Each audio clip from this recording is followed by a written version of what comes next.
we need to face the reality that life is difficult, life is hard, life is tragic. Suffering cannot be avoided.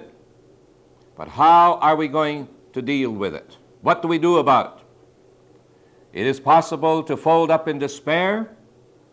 It is possible to be hardened by suffering. There are those people who see the trials and the difficulties and the reverses of life, and they become atheists.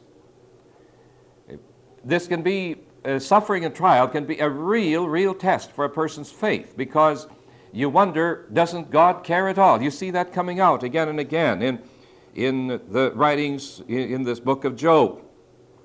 But tonight we're going to stick to what we find in the text and what it implies on the proper handling of suffering.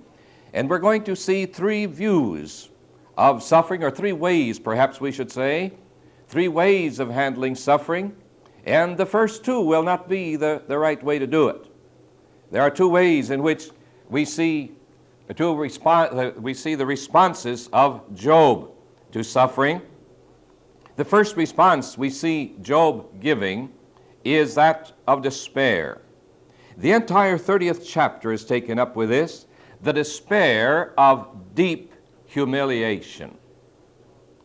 This response to suffering and trial, the despair of deep humiliation. Remember from the last chapter, 29, we had Job there reviewing his past. He indulged there in looking back and remembering how it used to be.